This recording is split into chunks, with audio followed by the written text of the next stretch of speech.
One thing that I come across with kids of today's generation is that a lot of them are struggling to regulate their emotions.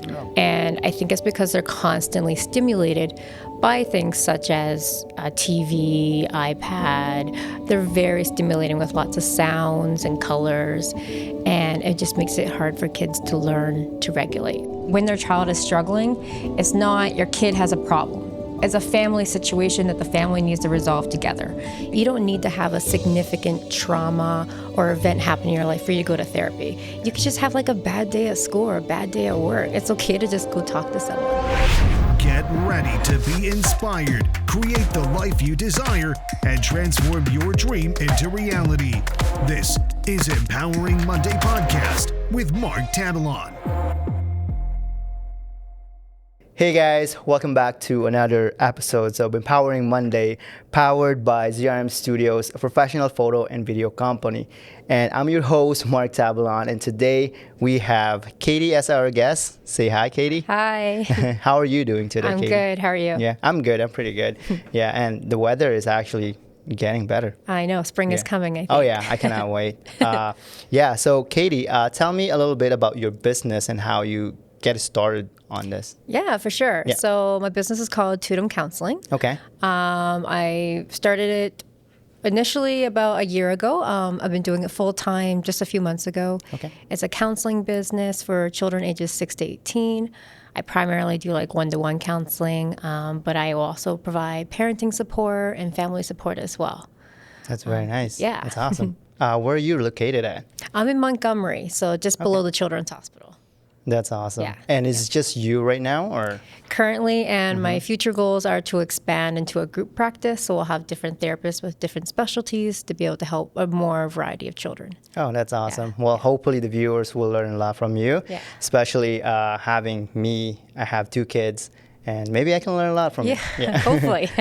So walk me through your journey and how you get started on this business from the beginning. So I think to answer your question, I think we need to go back a little bit as to why I became a therapist or even how I became a therapist. Okay.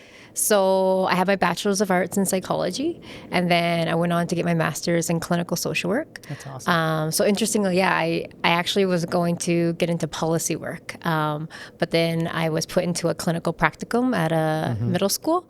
And so I was a counselor providing counseling to middle school age children, and I fell in love instantly. Nice. And I knew I think this is actually where I need to go with my career. So for the last few years, I continued to dabble into counseling with kids and worked with nonprofits, hospitals, that sort of thing. And and that kind of inspired me to open my own practice just based on what I learned from those agencies and gaps that I've noticed and that sort of thing. That's good. Well, that's how you start your business, right? So it's like learning from others and then you apply it to yourself. Yeah. Did you find any mentor to teach you how to run a business, or did you just learn it on your own? Initially, I just did a lot of research on my own, and it got me going. Okay. But then now I do have a mentor. That's good. I meet with a mentor once a month, and I have actually a few different mentors that help me with different areas in my business. Well, tell me more about those. So I have one that specifically helps me with the clinical component. Okay. And so this is just to make sure that I'm providing the best service to my kids and families that I work with. So I do case consults with them about clients that I work with. And then I also have mentors who help me with the business planning and how to grow my business, how to market, make sure I'm targeting the right audience on social media, that sort of thing. Yeah, because like if you wanted to grow your business, you're gonna have to have like a team or either a mentor or a team to help you out with that one, right? Yeah, absolutely. And just by doing yourself, because I started as a freelancer as well before having ZRM Studios. Yeah. And it was really, really hard, but doing it on your own, it's like it burns me out, to be honest. And the way how I find it is like if you get some help and delegate your tasks to others, it's like it makes your life a lot easier. Oh, for sure, because otherwise I'm wearing like 20 hats all at once. Exactly, yeah. So at least you're getting a lot of help Yes. from mentors and, community and stuff like that. Absolutely, yeah. Yeah. So how do you handle kids? Can you tell me about that? Well, can you explain the question a little bit? Handle them in what way? Yeah, so if, for example, it's like my daughter have a problem, Yep. stuff like that comes to you, and yes, How what's my first steps yeah, what's of first dealing step? with? Yeah, exactly. Okay. Yeah. So I always do a consult with the parents first. This is just Okay. like a free 15-minute call they do with me just to give me an overview of what they're looking for and for me to determine if that's something within my wheelhouse and my skill set. Okay. If the answer is yes, then we'd book a first appointment. If the answer is no, then I would refer them to another therapist that I know who might be a better fit. And then depending on the age, so typically if they're like 12 and under, Okay. the first appointment actually isn't with the kid, it's with the parents. And I do a huge intake just to understand the full background. So I can make sure like when I'm going in to work with a kid that I know exactly what's going on and I know what kind of influences are coming in from different places, whether it be school, friends, family, that sort of thing. So, like, having this business is you want to help a lot of people, obviously, especially parents, right? Yeah. And kids. So how did you help them, and what way you helped these people in the past? Yeah, for sure. I mean, I don't think there's a single answer to that because there's a lots of different ways that I can help kids. And I actually think that's really important as a therapist too, is that I do know several different ways to support kids or at least be able to adapt to the child. So different types of therapy that I use. Therapeutic play is a common one I use now, especially with young kids. Other types of therapy I use is called cognitive behavioral therapy. I'm not sure if you heard of that one, but it's very popular. Excuse me. Basically, it targets an individual's thoughts and it starts to challenge those thoughts a bit in order to help improve different aspects of their life. And then part of the therapy process is like creating a space for the child to be able to openly share their feelings, but also teaching them skills that they can generalize outside of the counseling room as well. Because if you think about therapy, I'm only working with them for 50 minutes, maybe once a week, once every 2 weeks. So a lot of the work is actually happening outside of counseling. Oh, okay. Yeah. Makes sense. Yeah. Like when you hear therapy, sometimes it's like some people think it's a bad thing, but I find it like therapy is actually helps. You know, it's like you want to help people to fix the problem within the family, right? And especially with kids and stuff like that. To be honest, I'm a Filipino. In our culture, when you say therapy, it's kind of like a bad thing. Yeah. But I came over here in Canada, and it's like therapy is just like natural thing that's happening over here.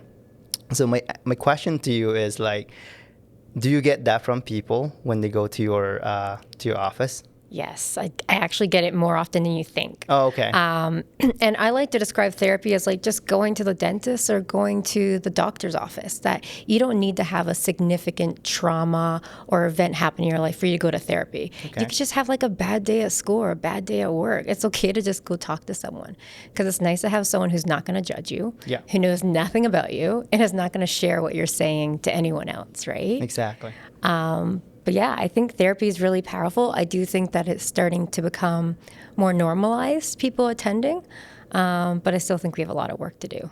Okay. Yeah. Well, educating the parents especially, right? Because like parents sometimes they just go to work, taking care of the kids. But like all this information, you need actually a professional to help you, kind of like build your kids to the way you want it to be, right? And therapy is the one to go to sometimes. Having said that, it's like being a good parent sometimes it helps the kids as well, right? But again, if you don't have the right information, you might be teaching your kids differently than it's supposed to be, right? Well, tell me a little bit more about your practice. And, you said you get into this one because of the previous jobs that you have, and then you realize, is this your passion? I would say it is my passion. Yeah. So, I talk to people all the time who go to work and they dread it. I don't dread going to work. And I know it sounds interesting because I'm working with people who are dealing with, stressful and hardships and stuff, but I genuinely enjoy going. I find a lot of the individuals I work with, they have wonderful personalities that I don't think they realize they have. Nice. And it's very rewarding to see the progress that they make. And progress looks different for everyone. Sometimes it's simply maybe they just started brushing their hair and taking a shower. That's progress. And other people, maybe it's that now they've made a whole bunch of new friends, right? It's different for everyone. I see. Yeah. Well, that makes sense. Because like a lot of kids nowadays, I've noticed that everywhere you go, you see them on the screen. My kids have the same thing as well. Tell me, is this actually helping the kids, or actually it's the opposite? I think this is a very controversial topic Yeah. for sure. I don't think technology and social media is bad. I think it has the right place, right time for it, though. Agreed, yeah. And I think there needs to be limits to it. And I think there needs to be some degree of monitoring of what they're watching on that social media and Okay. stuff like that, right? But I also think that social media and stuff can actually be really powerful too if we use it in the right way. Like there's lots of even Instagram pages, right, that help inspire people and with positive affirmations. That's right. It's not a therapeutic tool. It's just educational Yeah. information and stuff, but it could be powerful if we just use it in the right way and Yeah. we're limiting how much we're using it. That's right. It's like how you consume the social media. Yeah, yeah. Yeah, and I find a lot of kids nowadays, like I said, they're always on their iPod Yeah. and, or on a phone. Even it's like I've seen 7 years old having their own phone Yes. already. And my daughter is like, why does she have a phone and we don't? Right? Because I have 2 daughters. Yes. And I was like, well, you're not in the right age yet. So, yeah, wait until you're probably 13 or 15, right? Yeah. But I find it that sometimes, like, like the kids that using phones and on the screen all the time, they threw a lot of tantrums most of the time. Can you tell me the reason why? I mean, there's not a straight answer. It takes a little bit more looking into it for sure. Okay. But I think it would depend on how their routines are and the types of limits that you have on the technology. So that is common, by the way. I hear lots of parents say that when Yeah. they try to remove the iPad that they have tantrums. I think there's skills and techniques we can use on how we take away the iPad, Yeah. phone.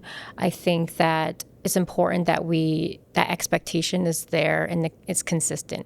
So, for example, you can't just randomly give them the iPad one day and let them have it for hours on end, and then the next day you tell them they can only have it for 1 hour. It's not consistent. Because in their mind, they're like, well, why did yesterday I have it for 6 hours and now today I can only have it for 1? So we need to be consistent with it. Even when kids get on break from like school, like the Christmas holidays, for example. Christmas holidays, rules and routines tend to go out the door, right? But then it makes it very hard for them to transition back to school and then reapply all those rules they had before. That makes sense. Yeah. Yeah, because like a lot of them, like you said, like break time is like, it's like free buffet for the kids to just keep watching, keep playing, and stuff like that. So what I like to know is it helpful to just go outside than just like having them inside the house and play? Of course they should go outside. I actually would say they should go outside more than they do. I just think there's lots of stuff they can learn outside. Okay. I think one thing that I come across with kids of today's generation is that a lot of them are struggling to regulate their emotions. Oh, wow. And I think it's because they're constantly stimulated by things such as TV, iPad, and even just the types of toys that exist today. Yeah. They're very stimulating with lots of sounds and colors, and it just makes it hard for kids to learn to regulate. So I think if we take a break from that, get them outside, learn things like mindfulness, grounding, that type of stuff, I think it will make a huge difference in our kids' emotional well-being. Now, the issue, though, is as parents, we have to be modeling that. We also have to be doing it. Oh, yeah, because I was told by my mentor that the kids, you're going to be the number one mentor. Like, you're going to be the first mentor of their growth, right? So if you don't teach them the right way, then that's going to be a problem in the future. So like when they grow to teenager and stuff like that. So molding them while they're young is the way to go. However, in Canada, it's like you just keep working and working and working until basically you sustain your life, basically. And then it's hard. It's hard. Like, it's hard to give time to the kids. What matters the most for them is actually different than you, right? Because what matters for them is just the time with their parents. And sometimes the parents are don't have the time to, mold their kids, right? Yeah. And my question to you is, sorry, I got lost there a second. So my question to you is, do you think that parents should learn, how to, raise kids as well? I think, well, there's no instruction manual for kids, right? And raising kids is not easy by any means. I see. And I truly don't believe there's a bad parent. I think there's parents who maybe lacks some skills or guidance in raising kids, and it's not their fault. It's probably because their parents didn't have the skills either, right?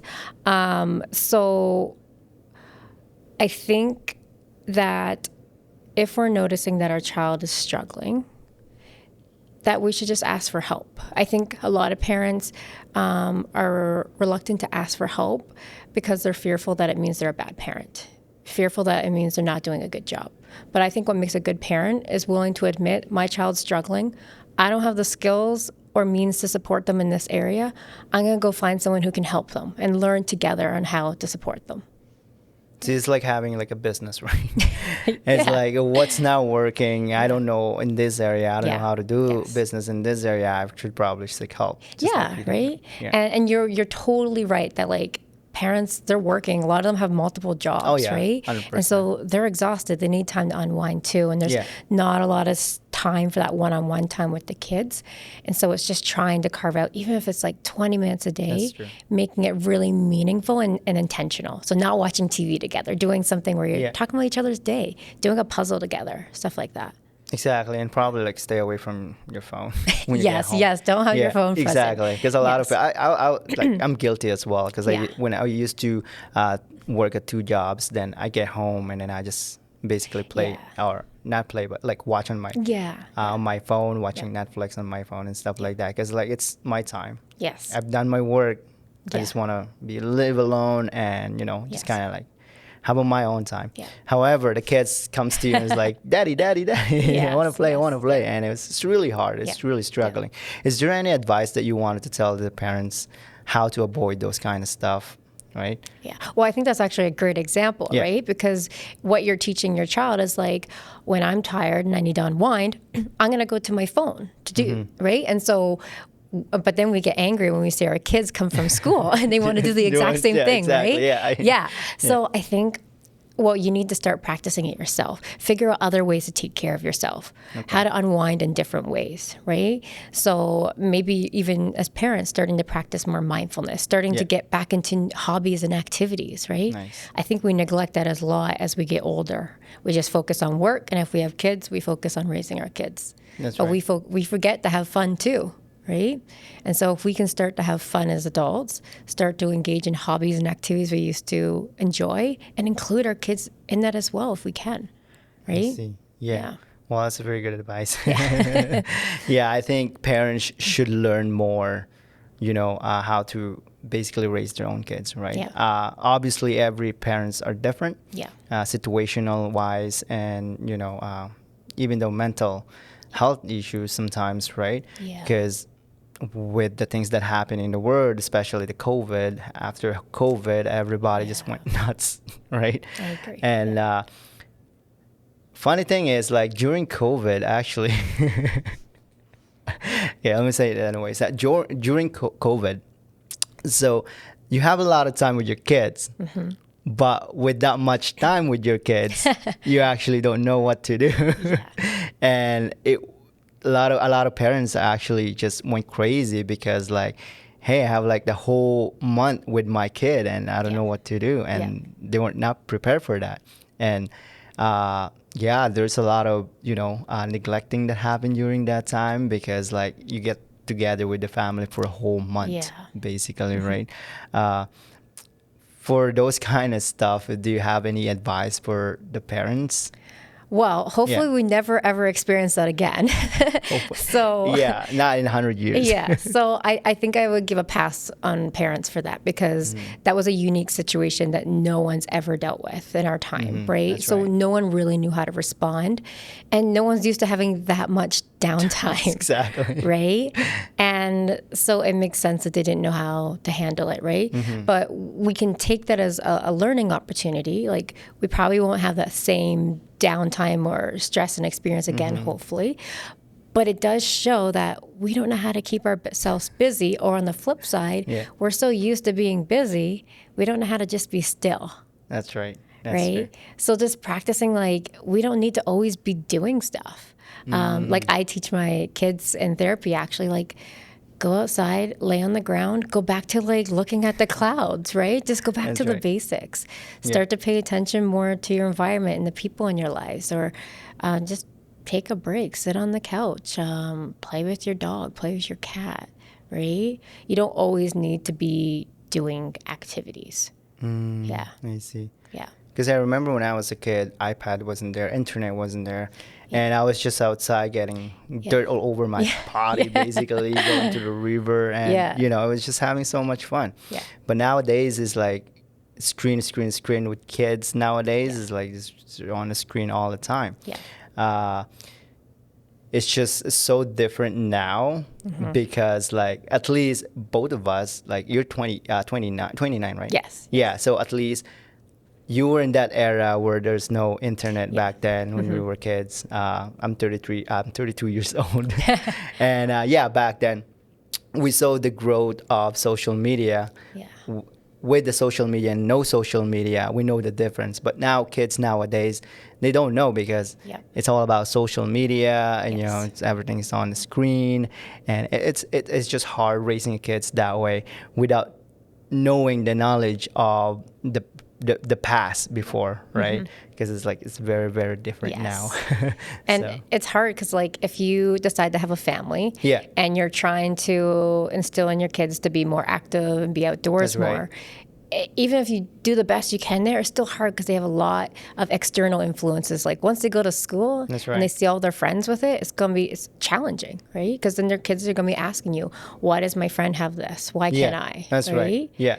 But again, I really want to emphasize, and it goes back to, like, practice what you preach, right? Yeah, exactly. If your kids can see that you're happy and doing stuff outside and sports and arts and stuff like that, they're more likely to do that. Because I think most kids just want to be part of their family. Exactly. Kids are followers. Yes. Yeah. So they follow what they see, and what they see with their parents is like they're going to follow no matter what, right? Yes. So how you act, how you. Yes. That's what I keep saying to my wife is like, or to other people is like, I'm always like, when I'm talking to someone, I'm always honest because you don't know who's watching. My wife is watching, my kids are watching. Yeah. You know, and funny thing you mentioned that when you go to school, they actually have they have a bunch of questions. Why I don't have that? I don't have this, and stuff like that. So my daughter, when she went grade 1, I believe, it was like grade 1, and so she was like, "How come my classmates?" She's in grade 2 right now,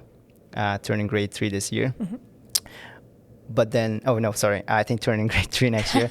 But she was like, how come my friends have, you know, sisters and brothers and I don't? I'm like, oh, we need to. And kids are very curious. They're going to ask those questions. Oh yeah. And I think for a lot of parents, a common response is like, oh, I'll tell you when you're older, or it doesn't matter. I actually would encourage parents to answer those questions. Kid appropriate, of course. Yeah, exactly. But I think we should answer those questions, right? Yeah. Yeah, so it is exactly what we did. So we asked her, if we're gonna give you a sister or brother, are you gonna take care of her or him? You know, stuff like that. And she was like, yeah, I would love him or her, you know. But to be honest with you, she wanted a boy. She wanted a brother. Yeah. And I was like, well, we cannot just order that from Amazon. It's not like we can just choose as a male or female, right? Yes. Yeah. So, okay, we're gonna give you we're gonna give you a sibling, but we're not sure what it's gonna be. And she was happy that she have a sister. Yeah. And she loved her sister more than anything else in the world and stuff like that. But again, the questions, like every time she goes to school, comes back to our house, the questions just list goes on and on and stuff like that. So she has a lot of questions. We try to answer it as well, but it's just sometimes with work and you know, I just don't have the time. I guess that's the way how it is. It's not always easy coming up with answers either. No, right? it's not. Yeah, because like they keep asking like why and why after you answer them why and why. But I want to ask you this one: did you have any difficulties in the past or in your previous clients? Did you have any difficulties with the kids and you were able to solve it? And I wasn't able to solve it. Yeah. Yes, that has happened. And that's when I realized that what the issue that I was working with wasn't something within my wheelhouse. Oh, okay. Or the goal, like, let me give you an example. Yeah. Let's say the goal was working on anxiety, which is something I'm more than comfortable working with, okay? And we start working on anxiety, we're making progress, but then as I start to work with them, I realize the goal is actually something else. It's something more complex, so like OCD. Okay. Obsessive compulsive disorder, which is something that I don't have as much experience with or as many skills for. And so I would use the skills that I had to do the best I could. And I consulted with my mentor and I realized we just weren't making progress. And so I just had that honest conversation with the parents and let them know that if we continue therapy with me, I actually think we would be doing more harm than good. And so I just referred them to someone I know that is skilled in that area. Yeah. And so that happens sometimes. And I think it's good practice that as a therapist to know what your skill set is, what you're capable of, and being okay to refer clients out when you're not comfortable or you don't have the skills to work with whatever it is that's walking into your room. I see. Yeah. Well, at least you have that community, right? Yeah. Yeah. Because a lot of people, they see it a competition. So if you're doing the same business, and the other one's doing the same thing, they see it as competition. Instead of recommending it to you, they'll be like, no, I'll keep this client. Yes. Doesn't matter if it's like my strategy is now working. You're not going to my competition. Yeah. That does happen. Unfortunately, I do see it happen. This is something I'm okay referring people out, completely comfortable. That's very I think nice. my clients are more of a priority than, like, I'm obviously running a business, but my clients' mental health is more important to me. And also I agreed to follow these ethics and standards of practice when I became a therapist. I see. And I continue to abide by that. So yeah, I will refer out when I need to, because not only is it bad for the client, but I think as a therapist too, because if you're working with an individual with a problem that you actually have no idea what you're doing, you're going to start to feel bad as a therapist. That's right. Yeah. You're going to have that imposter syndrome come up. And yeah, I just think it's best practice to refer out. Yeah. Yeah, and it reflects to you, right? Yeah. Because like clients are not just numbers. Yeah. Yeah. We started the business to help people, not to earn money from people. Yes. I mean, earnings is just, it comes, it's like a price at the end. Yes. But the main goal is to literally help people, right? And that's exactly what you're doing with your business. Yeah. So it's good that you're referring to the clients, to the other, therapists as well. Because in that way, at least you weren't able to help the client. However, you're able to help them point to the right direction. Yeah. Right? Yeah.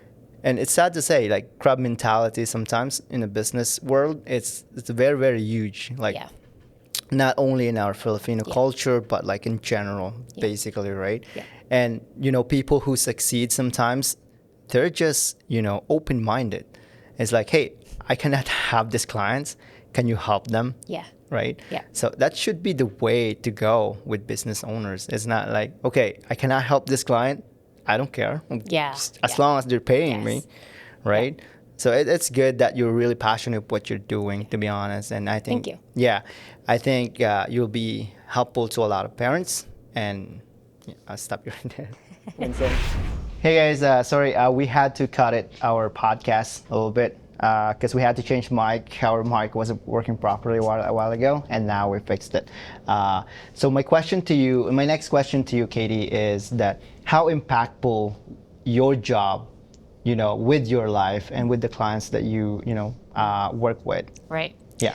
Well, to answer that, now I'd say less so. Before, I would say significantly.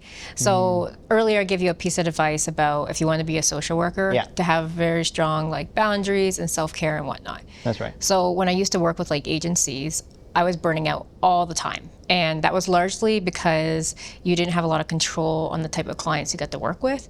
Okay. And you had to see several clients back to back. And so there was really no space for me to take care of myself or process what I heard. But now in my own business, I get to choose who I'm working with. So I'm choosing clients that I'm comfortable with, clients that I'm skilled with. I can set boundaries on how many clients I see every day. Okay. I give myself a designated day off. I have clock out at a certain time.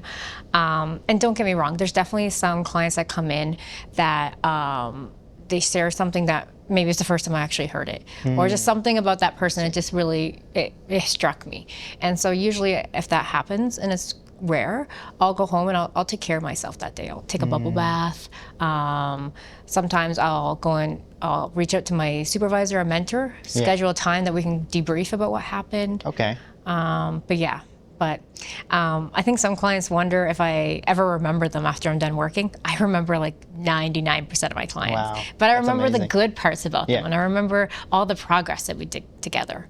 So I can tell you I'm very happy I chose to transition to my own business because I can take care of myself more. That's awesome. Well, part of having a business is having the freedom to do with your time, right? Yeah. So you can clock out, clock in anytime you want. Yeah. However, having a business is like you have to have a system that works, right? You cannot just, because like I think this is like the biggest misconception about having a business is that people think that we have all the time in the world because we have the business. Yes. It's like we can do whatever we want, we can go whatever we want because we have the business. It's actually the opposite. I would always recommend people not to go into business because of how hard it is. Yeah. But if you have the guts for it, like 100%, right? Go for it. Yes. Nothing should stop you from, reaching your goal and dreams in life. Yeah, for sure. Right.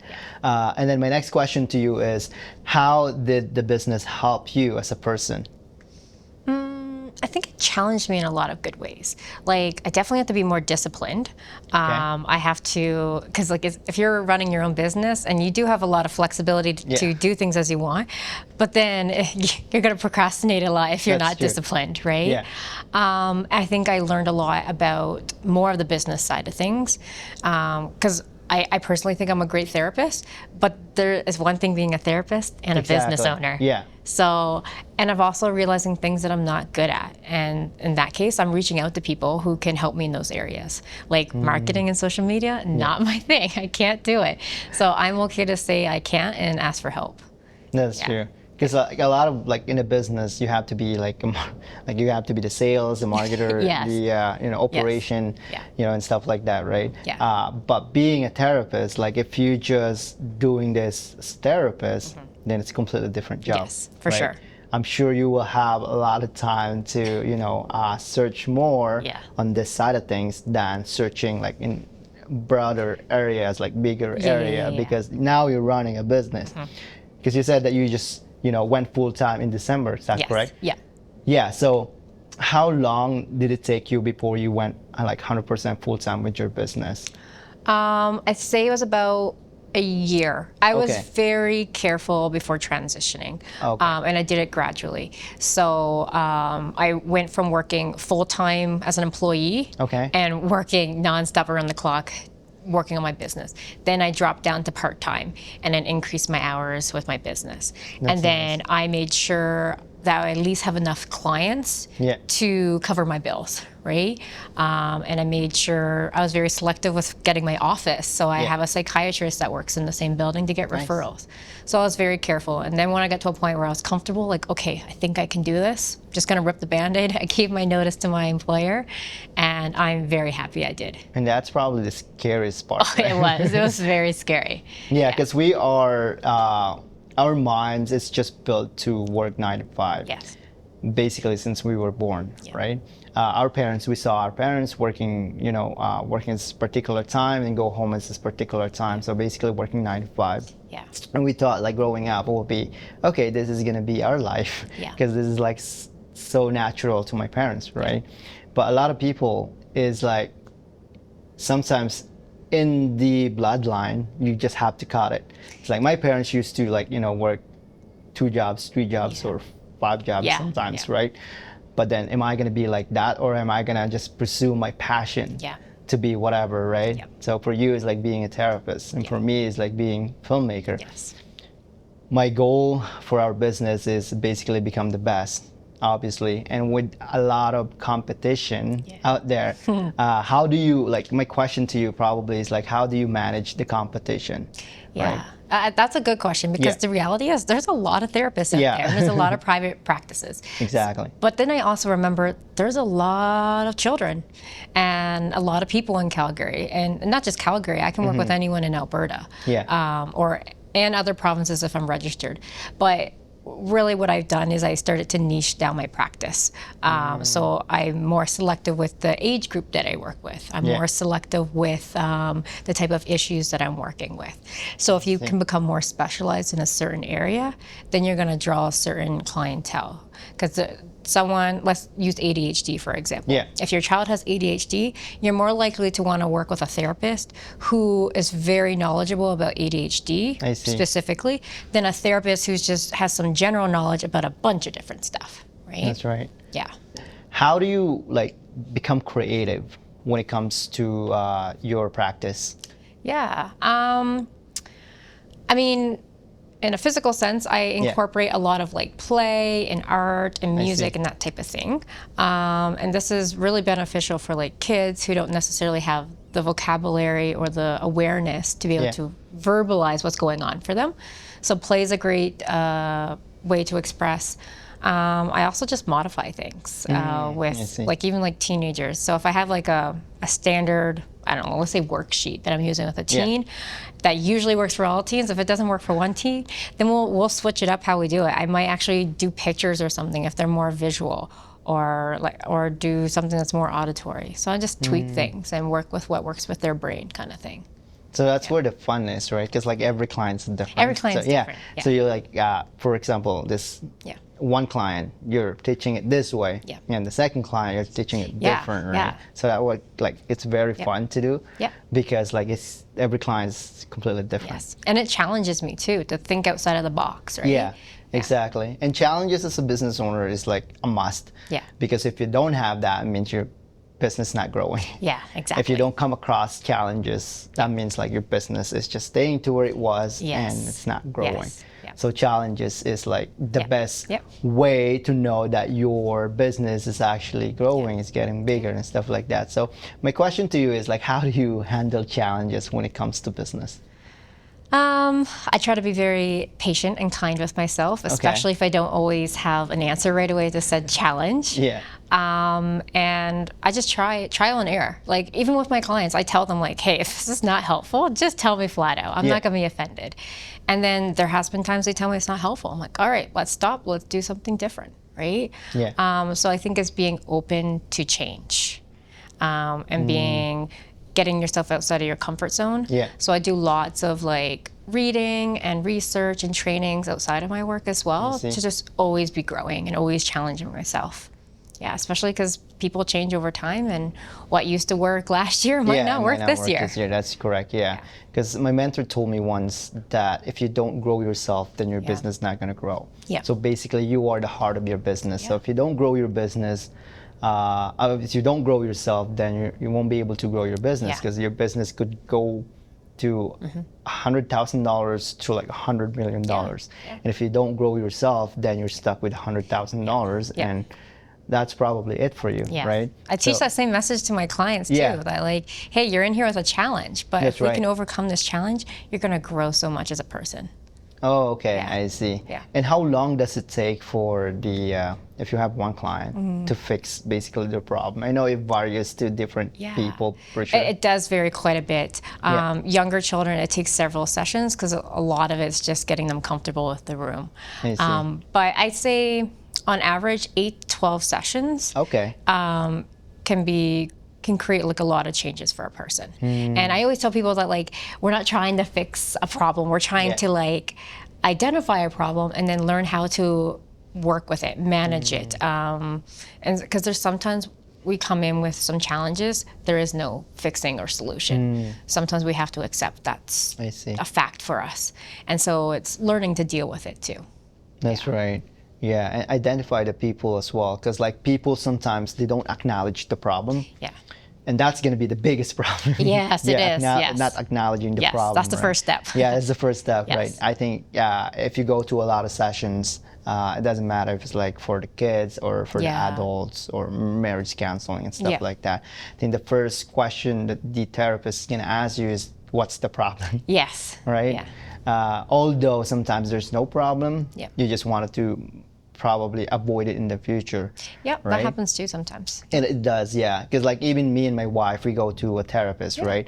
Just to avoid in the future. Yes. But the problem with that one is like when people hear that you go to therapist, like They think there's something wrong. yeah, there's something wrong with you, right? Yes. I mean, well, there's something wrong with you thinking of that. Yes. We don't need our life to be in shambles to go to therapy. Exactly. It's good to be preventative and just work on things before it becomes a problem. Exactly. So that's the point where we're going to therapist. Yeah. It's like you can solve the problem now, or you can avoid it in the future. Yeah. So that's why we go to therapists. Yeah. But like I said, a lot of people think it's a big problem when you go to the therapist, because there must be something wrong with you. Otherwise, why would you seek help, right? Yes. It's good to have having a conversation with people that you don't know, not just with friends and families, right?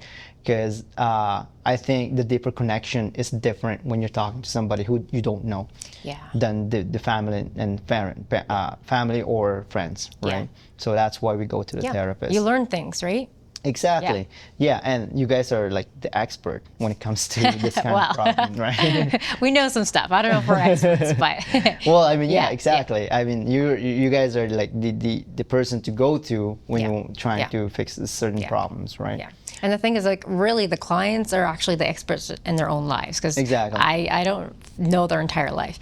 My role is I really help them to become aware of that and guide them, and So I guess, I don't know, for me as a person, this is a completely different topic. Okay. For me as a person, it's like when I'm talking to somebody, I like to listen, right? I keep listening. I think that's, I would say, like majority of the people like me because of that, like listening, right? Do you feel like, sometimes when you're asking the client, they actually solve their own problem by just asking? Oh, 100%. It happens all the time. And I even tell them, like, listen, you didn't even need me. You knew the answer the whole time. Yeah.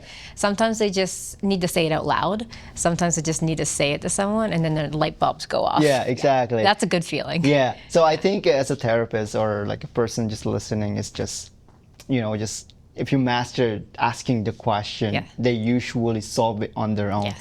And it's a good thing, because I've read this book, How to Influence Friends, and they said, the book says, like, when you give that person the, when you ask that person and solve that problem, they're more likely, 99% of the time, they will likely to solve that problem. Versus you telling them, fix this thing, this is how you're gonna do it, and I don't care who you are or what you do, right? And that book, if you guys are listening and watching this video, go read that book, How to Influence Friends, and it's just really, really good book, and I highly recommend reading that book. Do you read book? I haven't read that book, but I do like to read. Yeah. Yes. Is it like a business book, or is it like particularly for a therapist? I have no, they're more so therapist books. Less so business. And then I read fictional books as more of a self-care type of thing. Oh, okay. See, at least, I find it like when reading books, it actually helps me a lot to calm my mind. Yeah. Because as a business owner, there's a lot of things going on in my head. Yeah. It's like, even when I go to sleep, it's like, you're thinking like, about stuff. Yeah, thinking for tomorrow what to do and strategize and stuff like that. So like, listening, listening to podcasts and reading books helps me a lot, especially growing my business as well. What about you? How do you, what's your daily looks like? Outside of work? Yeah, outside of work. What's my routine? Yeah. I have a dog, so a lot of my time is consumed by my dog, going for lots of walks and training sometimes. Yeah. She does like agility and stuff sometimes. Oh, nice. And then other ways that I take care of myself and just spend time. I play sports, badminton. Oh, nice. And before bed, to avoid my brain wandering everywhere, I have a full bedtime routine that I follow. So it's Really? like my whole shower routine, skincare. And then actually I do, if my brain is like running a lot and I'm just overthinking about what to do with my business or clients, I actually write it down. And this is a tip that I give clients too, that if you just can't shut your brain off, write it down, because now you have a beginning and an end to what you're thinking about, whereas in your brain it's just like circles. Yeah, exactly. And then you can just tell yourself like, okay, I have it down, I'm not gonna forget it. This is not something I'm gonna solve in 5 minutes. Let's leave it for tomorrow. And it doesn't always work, but it does help. Yeah, well, if you have like a system that works for you, right? I mean, like everyone's different. Yes. It's completely different. If like showering at night helps you sleep, some people might not. Might not work for them. Because like for me, if I shower at night and I'm just awake and ready to work again. Okay. Yeah, everyone's different. So right? everyone's different. So I don't often do that. Yeah. Because like I said, when you shower, it's basically, my brain's telling me, it's like, okay, it's time to go to work. That's true. That's true. Yeah, some people are more morning showers, some are evening showers. Exactly. Yeah. So it's just amazing how people work sometimes. Yeah.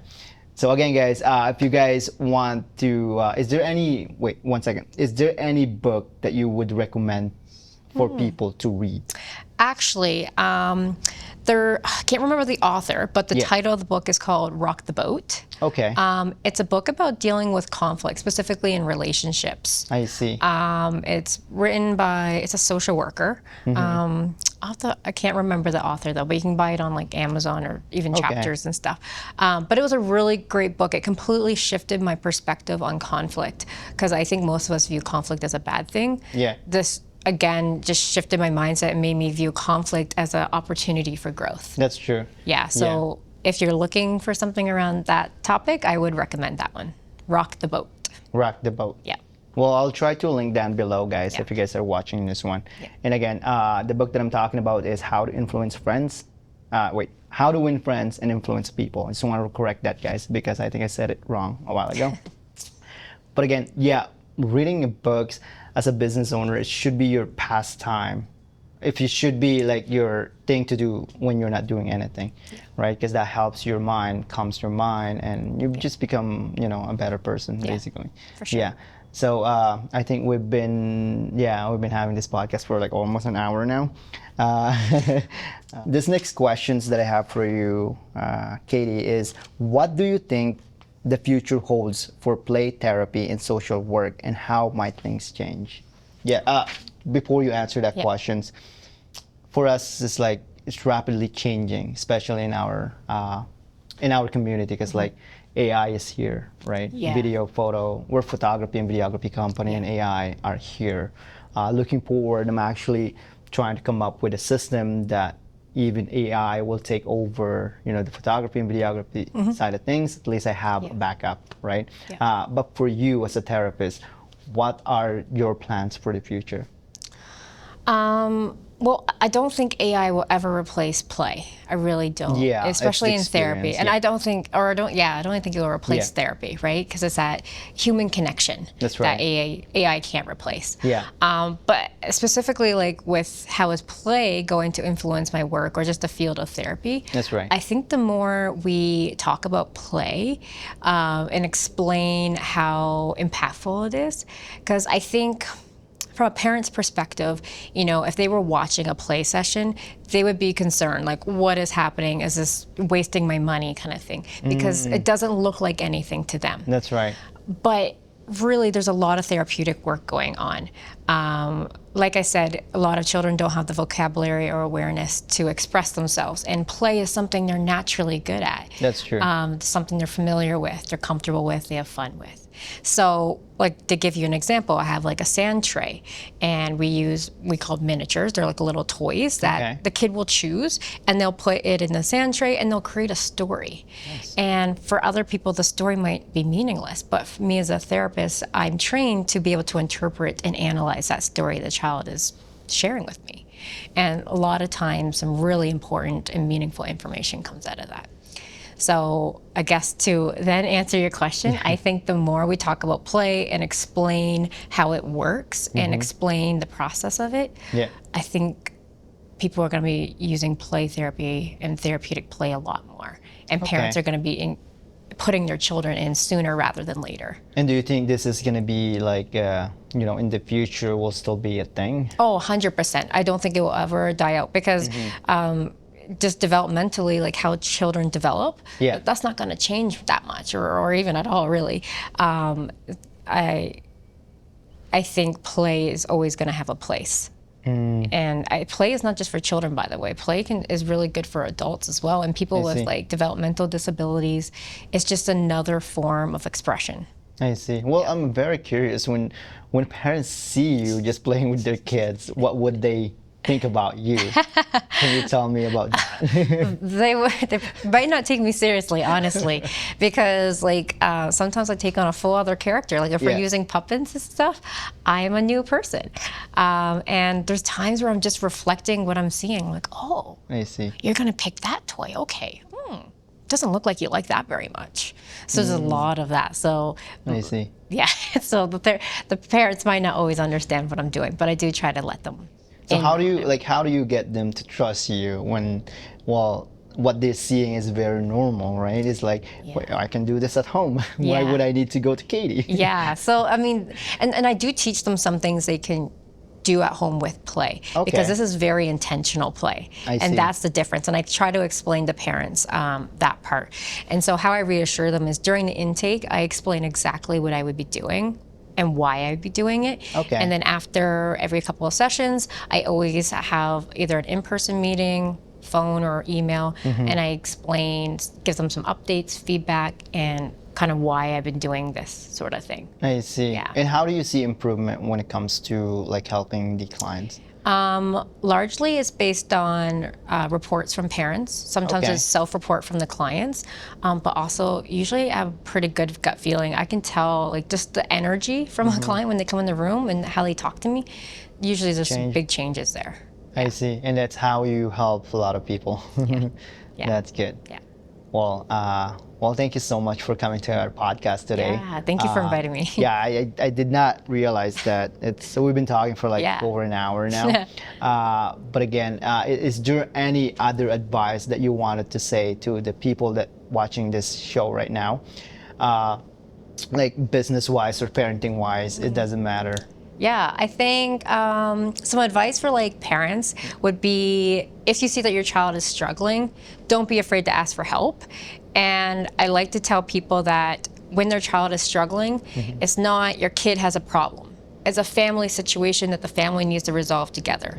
Because kids, they're always learning and they're still learning. And it's up to parents to provide them the tools to learn new things. And if the parents don't have it, don't be afraid to put your kid in therapy. Therapy is okay. Therapy is good. Yeah. Well, don't get that wrong, guys. Like going to the therapist is actually better. Helps the family, yourself, especially with kids. If you go to therapists like Katie to basically, fix things or even like, preventing things to happen in the future. You go to the therapist and they will help you 100%. Well, that's the show for today, guys, and thank you so much for watching. If you guys are watching this on Facebook, just hit that like button, and if you guys are watching this on YouTube, subscribe, and if you guys are listening this to actual podcast, Apple Podcasts, just hit subscribes as well. Anyways, guys, thank you so much, Katie, and this is for Empowering Monday. Again, I'm your host, Mark Tabalon, and I'll see you guys in the next episodes. Before we go, I just want to ask, where can we find you and what platforms are you on? Yeah, for sure. Honestly, if you just Google Tutum Counseling or my name, Katie Tompkins, it should pop up. It's easy to find me. There's a website called Psychology Today. This is a platform to find all the therapists in Calgary. If you type my name in there, it'll pop up as well. That's awesome. So that's how you find Katie. Anyways, guys, thank you so much for watching, and I'll see you at the next episodes. Peace out, guys. Thank you, Katie. Thank you. Thank you so much. Awesome. Good conversation. I had so much fun. I've learned.